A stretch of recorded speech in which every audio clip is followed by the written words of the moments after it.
16절에서 29절까지 말씀 교독하겠습니다. 오늘 본문은 3월 17일 월요일자 본문입니다. 3월 17일 월요일 본문 창세기 35장 16절에서 29절까지 교독합니다. 그들이 베델에서 길을 떠나 에브랏에 이르기까지 얼마간 거리를 둔 곳에서 라헬이 해산하게 되어 심히 고생하여 그가 난산할 즈음에 산파가 그에게 이르되 두려워하지 말라, 지금 내가 또 등남하느니라 하며 그가 죽게 되어 그의 혼이 떠나려 할 때에 아들의 이름을 베노니라 불렀으나 그의 아버지는 그를 베냐민이라 불렀더라. 라헬이 죽음에 에브랏 곧 베들레헴 길에 장사되었고 야곱이 라헬의 묘에 비를 세웠더니 지금까지 라헬의 묘비라 일컫더라. 이스라엘이 다시 길을 떠나 에델 막내를 지나 장막을 쳤더라. 이스라엘이 그 땅에 거주할 때에 르우벤이 가서 그 아버지의 첩 비라와 동침하매 이스라엘이 이를 들었더라. 야곱의 아들들은 12이라. 레아의 아들들은 야곱의 장자 르우벤과 그 다음 시므온과 레위와 유다와 이사갈과 스불론이요, 라의 아들들은 요셉과 베냐민이며 라헬의 여종 비라의 아들들은 단과 납달리요, 레아의 여종 실바의 아들들은 갓과 아셀이니 이들은 야곱의 아들들이요 밧단 아람에서 그에게 낳은 자더라. 야곱이 기럇 아르바의 마므레로 가서 그의 아버지 이삭에게 이르렀으니 기럇 아르바는 곧 아브라함과 이삭이 거주하던 헤브론이더라. 이삭의 나이가 180세라. 이삭이 나이가 많고 늙어 기운이 다함에 죽어 자기 열조에게로 돌아가니 그의 아들 에서와 야곱이 그를 장사하였더라. 아멘. 야곱 일행은 16절에 보니까 또 베델을 떠납니다. 가는 길 라헬이 막내 아들 베냐민을 낳다가 난산으로 죽어서 베들레헴 가는 길에 묻혀집니다. 야곱의 장남 르우벤은 야곱의 첩 빌하와 동침하는 그런 망령된 행실을 했는데도 야곱은 여기에 대해서도 침묵합니다. 베냐민을 끝으로 야곱의 아들들은 이제 12명이 되었고 이것이 나중에 12지파의 근거가 됩니다. 야곱은 드디어 아버지 이삭이 사는 이제 헤브론까지 내려옵니다. 이때 이삭의 나이는 180세로 죽게 되었고 또 아들인 에서와 야곱은 이삭을 장사한다는 내용이 오늘 내용이 되겠습니다. 오늘 이 말씀을 통해서 하나님께서 우리에게도 얘기하십니다. 우리도 늘 죽음이 있음을 의식하고 경건하게 살아야 한다는 점입니다. 하나님은 분명 베델로 올라가서 제단을 쌓고 제단만 쌓으라 하지 않고 거기 머물라고 하셨습니다. 거기 거주하라는 뜻이죠. 하지만 야곱 일행은 또 베델에서 떠나 또 움직여가기 시작합니다. 하나님이 정착하고 거주하라는 땅을 떠나는 것이죠. 그래서 가는 길, 남쪽으로 지금 내려오고 있는 길인데요. 옛 이름 에브랏, 지금의 이름 예루살렘, 베들레헴 근처 길에서 라헬은 둘째이자 마지막 아들을 낳습니다. 하지만 난산입니다. 당시 산부인과도 발달되어 있지 않았을 때에 우리도 아이 낳다가 죽었던 사례를 많이 보는데 아마 그런 것으로 보입니다. 산파가 아들을 또 낳는다 이런 말을 했음에도 불구하고 지금 라헬은 전혀 그 말이 위로가 되지 않죠. 그는 죽어가면서 자신이 지금 방금 낳은 아들, 이 아들의 이름을 베노니라고 불렀습니다. 베노니의 뜻은 슬픔의 아들이란 뜻입니다. 슬픔의 아들. 왜 그렇게 지었을까? 여러분이 충분히 짐작할 수 있듯이 이 아이가 그 어미 없이, 물론 언니 레아도 있고 첩도 있고 비라 다 있지만 엄마의 사랑 없이 자라야 되는 이 아들의 기구한 처지, 그것도 슬픈 일이고, 또 이 아이가 잘 자라서 성장하는 것을 보지 못하고 죽어가야 하는 자신의 슬픔이 이 아이의 이름 속에 묻어난다고 할 수가 있는 것이겠죠. 라헬의 삶을 이렇게 쭉 살펴보면 참 이 여인이 아름답고 총명한 여인이었던 것만은 틀림이 없습니다. 그래서 아마 야곱의 사랑을 독차지했겠죠. 그러나 그녀의 일생을 쭉 보면 욕심이 과한 것을 느낄 수 있습니다.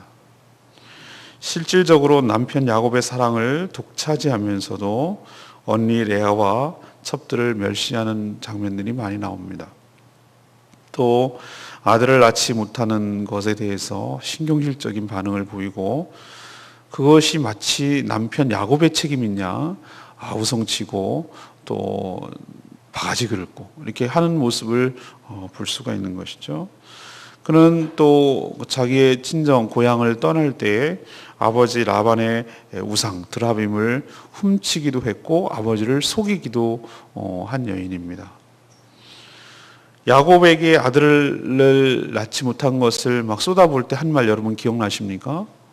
나로 아들을 낳게 하라, 아니면 내가 죽겠노라, 이런 막말을 했던 것이 기억이 나는데, 제가 그때도 한편 이렇게 언급한 적이 있습니다. 우리가 죽겠네 이렇게 쉽게 말을 내뱉는 것이죠. 근데 우리들의 일상의 말의 권세가 얼마나 큰지 모릅니다. 저도 그것을 많이 느끼고 조심하면서도, 의식은 하면서도 쉽게 되지 않는 말이 말이에요. 근데 우리는 장난이라도 농담이라도 의식적으로 말에 내뱉고 나면 주워 담을 수 없으니까 참 조심해야 되겠구나, 이런 생각을 많이 하는 것이죠. 특히 감정이 격해졌을 때 그걸 내뱉는 그 모든 말들은 결국 자신이 책임을 져야 된다는 사실을 저는 라헬의 모습을 보면서 보여지는 것이죠. 나를 아들 못하면 죽겠노라, 막 이런 식으로 극단적으로 그렇게 살아온 그 생을 여기서 이렇게 마감하고 있는 것이 아닌가. 유독 이 라헬만 고향 그 조상들의 묘지, 막벨라 굴이라고 하는 아브라함이 죽고 또 자기의 조상들이 대대로 묻힌 그 가문의 묘지에 묻히지 못해요. 베들레헴 가는 길에, 일종의 객사죠. 가는 길에, 길가에 어디든지 임시로, 당신은 시체가 빨리 썩으니까 그렇게 묻히게 돼서 라헬을 위해서 야곱이 묘비를 세우는 그런 모습을 봅니다. 그렇게 사랑했던 아내임에도 불구하고 남편인 그 야곱은 별 감정이 없이 담담하게 장례를 지내는 것을 볼 수가 있습니다. 오늘 라헬의 이 일생을 쭉 살피면서 우리는 천년만년 우리도 살 것 같습니다. 그러나 문득문득 느끼는 것은 그렇게 인생이 길지가 않구나. 또 하나님께서 언제 우리를 불려갈지 모르는구나. 우리는 아직 나와 죽음은 상관없다고 늘 생각하고 살지만 그렇지 않다는 것이죠.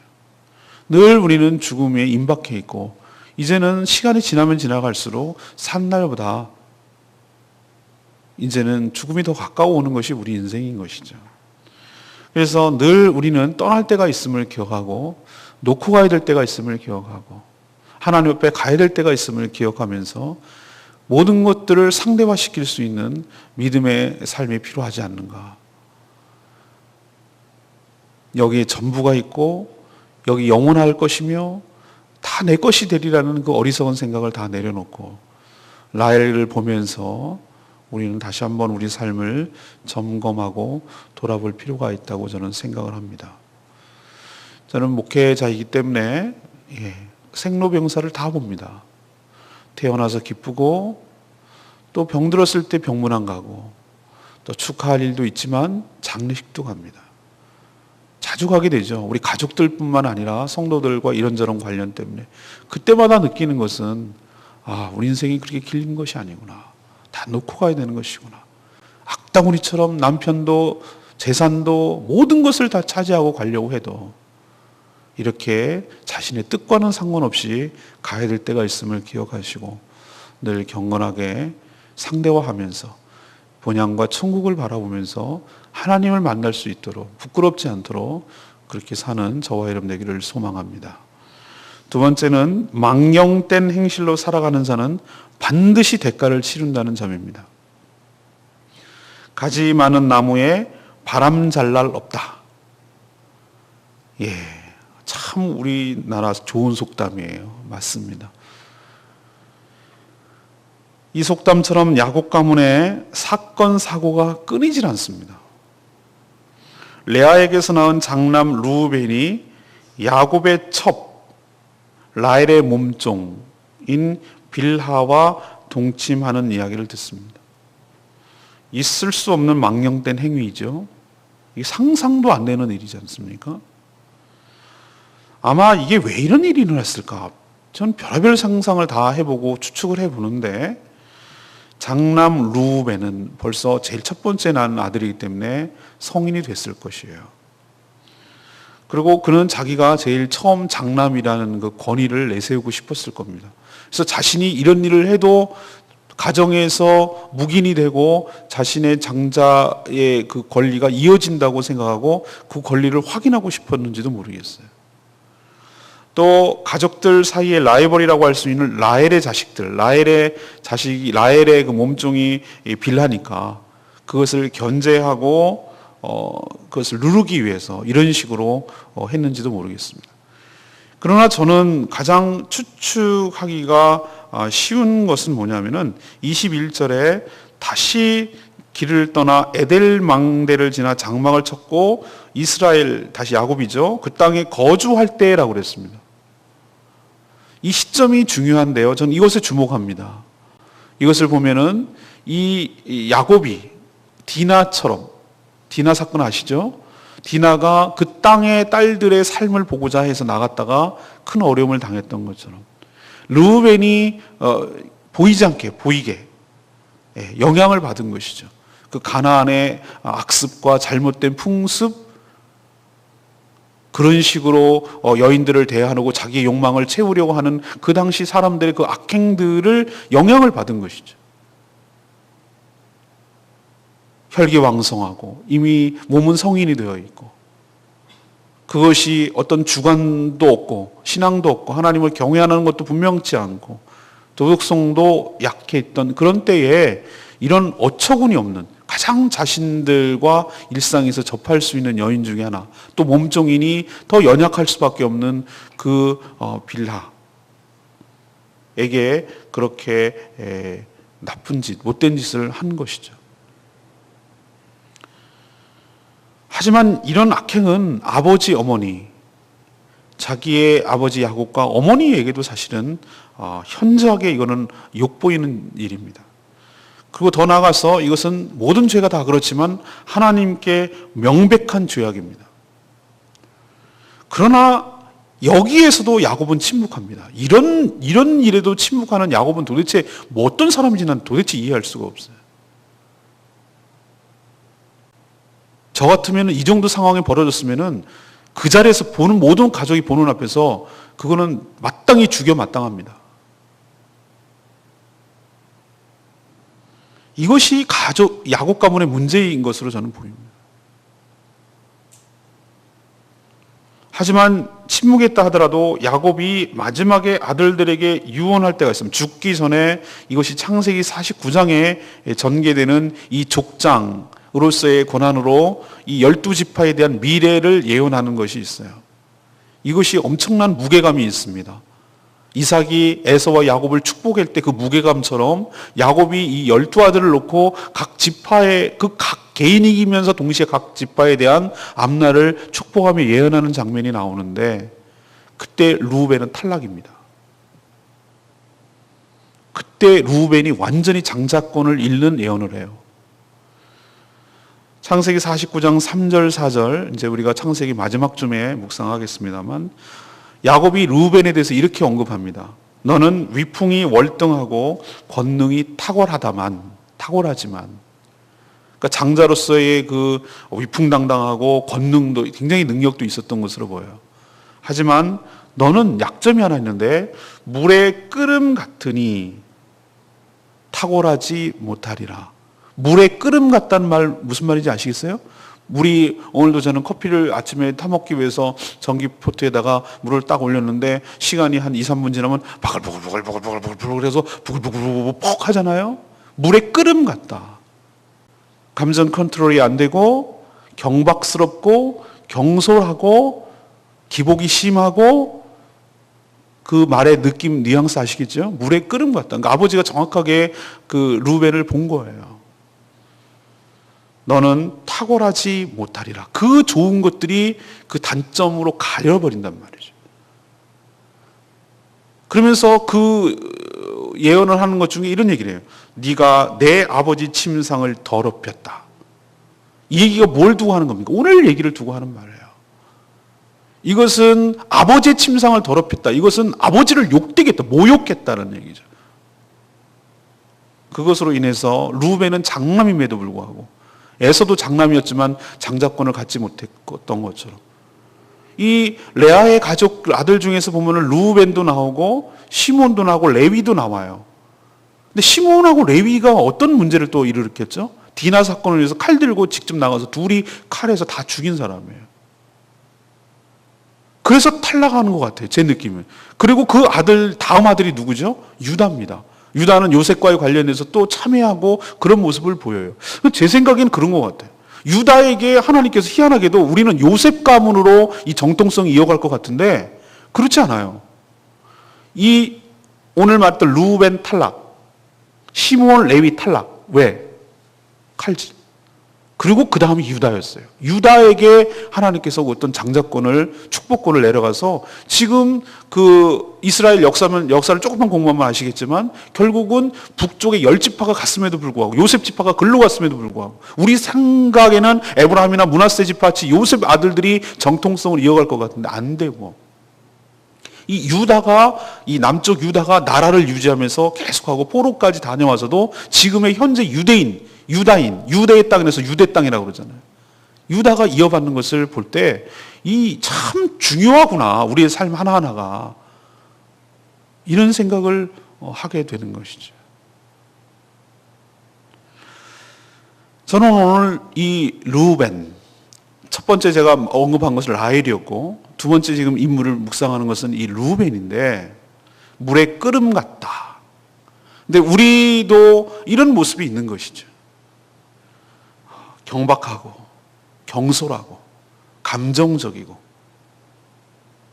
그렇게 그로 인해서 망령된 행실, 해서는 안 될 짓, 잘못된 죄악, 이것의 그 결과를 반드시 치르게 되는 것이구나, 대가를 경험하게 되는 것이구나, 이런 것을 보면서 우리 하나하나의 모든 삶이 정말 두렵고 떨리는 마음으로, 마치 호수에 얼음 건너가듯이 조심스럽게 그렇게 경건하게 살아가야 될 이유가 여기에 있다는 것. 우리 하나로 끝나지 않고 우리 밑에 자손들에게까지 영향을 미친다는 사실을 명심하시고 삶과 경건하고 조심스럽게 살아가는 저와 여러분 되기를 소망합니다. 세 번째는 무엇입니까? 형제들끼리 화목하게 지내는 것이 큰 복이며 효도라는 생각입니다. 야곱이 드디어 이제 이스라엘이라는 이름과 혼용하여 부르기 시작합니다. 전에는 철저하게 야곱이었죠. 하나님 경험하고 베델로 올라간 뒤에 이제 하나님은 의식적으로 이스라엘이라고 부르고 있습니다. 그가 드디어 아버지가 사는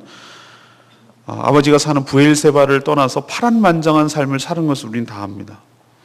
그는 가나안으로 돌아온 지 꽤 오래됐지만 아버지 이삭이 사는, 이제 아버지 이삭도 브엘세바에서 조금 올라와서 헤브론에 사는데 거길 가지 않아요. 왜 그런지 저는 모르겠어요.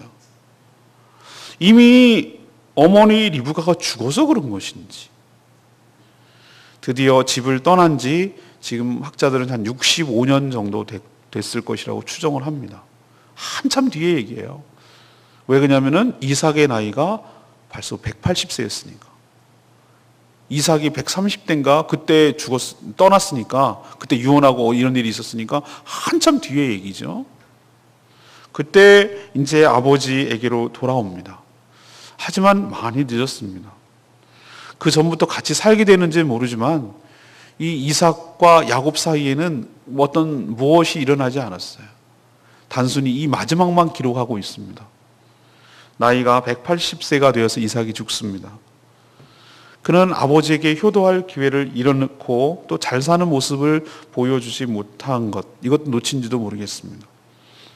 하지만 야곱은 아버지 이삭을 장례할 때 그렇게 피했고 화해는 했지만 역시 여전히 좀 껄끄러운 형님 에서와 함께 아버지 이삭의 장례를 치르는 것을 볼 수 있습니다. 이삭의 아들 에서와 야곱은 출발은 너무 좋지 못했으나 하나님의 크신 은혜로 용서하고 용서받아서 서로 화해함으로 아버지 이삭의 장례를 같이 지낼 수 있게 된 것을 봅니다. 이삭은 이런 장면을 보려고 쉽게 눈을 감지 못했는지도 모르겠습니다. 부모님들이 가장 바라는 것은 바로 형제들 간의 우애와 화목입니다. 저희 할머니께서도 돌아가실 때 그런 유언을 하시더라고요. 형제들끼리 우애 있게 지내고 서로 화목하게 지내라. 그런 얘기를 한 것이 저는 기억이 나요. 형제들끼리 싸우지 말고 잘 지내라. 그게 아마 부모로서 가장 바라는 것일지도 몰라요. 우리 규희하고 창희가 있는데 남매들 간에 서로 안 맞을 수도 있거든요. 서로 원수지고 서로 싸우고 그럴 수 있는데 걔네들은 어렸을 때부터 참 친하게 잘 지내더라고요. 그래서 그런 것이 그 자체도 좋은 것이지만 그 자체가 부모로서 크게 흐뭇하고 좋은 것임을 알아요. 형제들 간에 사이좋게 지내는 것만큼 그렇게 없어요. 저희 어머니가 눈물을 흘리면서 속상해한 적이 한 번 있었는데 제가 제 동생하고 거의 싸운 적도 없습니다. 나이 차도 워낙 많이 나고. 근데 제 동생하고 한번 싸웠을 때 그렇게 눈물을 흘리며 속상해 하시더라고요. 그래서 이건 이렇게 하면 안 되겠구나. 부모 엄마의 마음을 너무 아프게 하는 것이구나. 그래서 그 뒤로부터 안 하려고 무척 노력합니다. 저는 이 하나님의 은혜라고 저는 생각합니다. 이 모든 것이 이렇게 아름답게 우리도 가끔씩 장례식 가면 볼상사나운 일을 많이 보거든요. 장례식의 그 가족 갈등이 아주 가장 많이 표출되는 데가 저는 장례식장이라고 생각해요. 이 집안이 어떤 집안인지를 장례식장 보면 알잖아요, 분위기를. 그냥 썰렁하고 서로 그냥 반목하고 장례는 지내긴 지내야 되겠는데 같이 지낼 만큼 그 사이가 너무 많이 틀어져 버려가지고 장례 지낸 그 자체보다 그 형제 간의 그 화해와 화목을 끌어내는데도 어려운, 장례를 치르는데도 어려운 그런 장례식장 제가 몇 번 가본 적도 있습니다. 이건 도대체 어떻게, 막 고성이 나고 싸움 막질 나고 막 죽고 나서 재산 분배를 어떻게 하냐 난리가 나고 이건 완전히 차라리 이런 죽은 거에 비한 고인의 비극도 더 크지만 그 후유증이 더 큰 걸 보고 야, 이건 잘못 살았구나. 이게 잘못 산 증거구나. 이런 생각을 할 때도 참 많이 봤습니다. 그러나 어느 장례식 가면은 야, 이분들은 참 잘 살았네. 이걸 느낄 수가 있는 것이 이 모든 것이 이 정말 분위기가 엄숙하면서도 굉장히 진지하면서도 그 은혜로우면서도 호상이라고 그러죠. 그런 거 보고. 이 형제들 간의 우애도 있고 이 모든 것이 잘 스무스하게 잘 원만하게 잘 이렇게 장례가 치러지는 것을 보면서 야, 이분은 참 복도 많구나. 이분은 참 잘 살았구나. 이분은 자손들을 잘 키웠구나. 이런 것을 제가 저도 느껴지는 것이죠. 사람은 끝날 때 보면 압니다. 근데 그것조차 내 마음대로 되는 것이 아니고 하나님의 은혜로 되는 것인 줄로 믿습니다. 하나님이 에서와 야곱 도저히 화해할 수 없는 이 둘을 하나님께서 극적으로 에서의 마음을 어루만지시고 바꿔주셔서 이렇게 함께 자기 아버지의 장례를 치를 수 있을 만큼 관계가 회복되게 하신 것이 전적으로 하나님의 은혜이고 어쩌면 이삭에게 큰 복이라고 할 수가 있겠습니다. 사랑하는 여러분도 형제간에 우애 있게 지내시고 이런 아름다운 가문을 만드시고 또 아름답게 유종의 미를 거두시는 저와 여러분 되기를 소망합니다. 저는 오늘 레마의 말씀이 18절 말씀이 다가왔습니다. 아들의 이름을 베논이라 불렀으나 그의 아버지는 그를 베냐민이라 불렀더라. 막내 아들의 이름은 이런 사연이 있었습니다. 어머니 라헬은 베논이 나의 고통의 아들이라는 의미로 베논이라고 지었습니다. 자신과 아들의 신세를 한탄하며 지은 이름이겠죠. 하지만 아버지 야곱은 즉각 베냐민, 나의 오른손의 아들. 이스라엘 백성들은 오른손을 더 의로운 손이라고 보거든요. 오른팔로 붙들리라. right의 개념이 더 귀하게 칩니다. 야곱은 이름이 가지는 의미와 중요성을 잘 알고 있습니다. 그 자신이 하나님께서 야곱에서 이스라엘로 불러주신 것을 경험한 자이고 그가 이름을 고쳐 부른 경험이 있기 때문에 그런 것이죠. 이름에는 그의 정체성 그리고 그의 사명, 그의 인생이 걸려 있습니다. 그렇기 때문에 우리는 이름을 신중하게 지어야 되는 것이고 또 이름대로 살아야 되는 것이죠. 여러분의 이름은 무엇입니까? 제 이름은 상성입니다. 저희 돌아가신 할아버지가 지어주셨는데 상자는 돌림자, 거룩, 서로 상자예요. 그리고 성자는 성경할 때 그 성자, 거룩할 성자입니다. 이건 성경 말씀에 근거합니다. 내가 거룩하니 너희도 거룩할지어다. 하나님이 거룩한 만큼 하나님의 거룩한 것처럼 너도 거룩한 삶을 살아라. 구별된 삶을 살아라. 그런 의미로 지어주셨어요. 그래서 그런 이름에 걸맞도록 살 때 하나님께서 저에게 복을 주시고 은혜를 주시는 것을 제가 체험합니다. 반대로 그렇게 살지 못할 때 하나님께서 책망하시고 징계하시고 깨닫게 하시는 것을 봅니다. 그럴 때 우리는 자기의 정체성 이름 달린 그것대로 살아야 될 것입니다. 여러분은 어떻게 지었는지 모르지만 여러분은 거룩한 성도라는 정체성이 있습니다. 이름이 있습니다. 거기에 걸맞도록 살 때 하나님께서 은혜를 주시고 하나님께 복을 내려주실 줄로 믿습니다. 오늘 제가 3가지 말씀드렸습니다. 라헬을 보면서 우리가 늘 죽음이 있음을 의식하고 경건하게 살아가는 저와 여러분 되기를 소망합니다. 루벤을 보면서 망령된 행실로 살아가는 자는 반드시 대가를 치르는 것을 우리가 교훈 삼기를 원합니다. 그리고 야곱과 에서의 모습 그리고 이삭과의 세 부자의 모습을 보면서 참 형제들끼리 화목하게 지내며 잘 마무리하는 것이 얼마나 인생의 큰 복인지 복된 가정인지를 다시 한번 보며 여러분의 가정은 어떤지 여러분의 형제 관계는 어떤지 다시 한번 살펴보고 아름답게 마무리할 수 있는 복된 가정, 복된 가문 되시기를 간절히 축원합니다. 오늘 말씀 붙들고 기도하기 전에 찬양하겠습니다. 128장 은혜 송송 부르고 같이 기도하는 시간 갖겠습니다.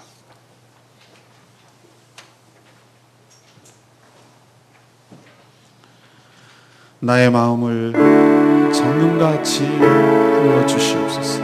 하나님, 우리도 정말 별다르지 않는 연약한 자들인데 하나님의 도우심과 하나님의 은혜가 아니면은 우리들이 거룩하고 정결하게 살아갈 수 없습니다. 하나님, 우리의 마음을 만져주시고 우리의 삶을 받아주시옵소서.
하나님, 저희들도 천년 만년 사는 것이 아니라 짧은 인생을 살며 하나님께 가야 할 때가 있음을 의식하며 살게 하여 주시옵소서.